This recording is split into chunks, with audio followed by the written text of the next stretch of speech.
ஐயோ நல்ல காயமாயிட்டு இருக்கே. வாங்க நம்ம போய் டாக்டர் பார்த்துட்டு வந்துடலாம். Hi friends, welcome to my channel. நம்ம இன்றைக்கி ஐயனார் துணை சீரியலில் இன்றைய எபிசோடை பார்க்கலாம். சரி, சூப்பராக ட்ரெஸ் மாற்றிக்கிட்டு காது குத்து விசேஷத்துக்கு போகிறேன்ட்டு வீட்டில் உள்ளவங்கள்ட்ட காது குத்திட்டு சந்தாவை பார்க்க போகிறாரு.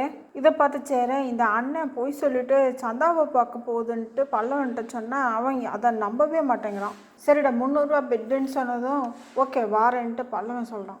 பல்லவனும் சொல்லணும் சேரனை ஃபாலோ பண்ணுறதுக்காக கிளம்புறாங்க. சந்தா வீட்டுக்கிட்ட சேரனுக்காக 2 பேரும் காரில் வெயிட் பண்ணிகிட்டு இருக்கும்போது சைக்கிளில் சேரன் சந்தா வீட்டுக்கு வந்துடுறாரு. சேரன் சந்தா வீட்டுக்கு வந்ததும் கதவை சாத்திட்டு 3/4 மணி நேரம் ஆகியும் சேரனும் சந்தாவும் வெளியில் வரவே இல்லை. சோளம் மண்டைக்குள்ளே இந்த எண்ணம் புழுவா கொடைய அப்படியே அலமோதுறாரு. ஆனால் சந்தா வீட்டில் சந்தா டீ போட சேரன் சேரில் உட்காந்து பேசிகிட்ருக்காரு. அப்புறமா சந்தாவும் சேரனும் டீயை குடிச்சிட்டு கோயிலுக்கு கிளம்புறாங்க. பின்னாடியே சோழனும் பல்லவனும் காரில் அவங்கள ஃபாலோ பண்ணுறாங்க.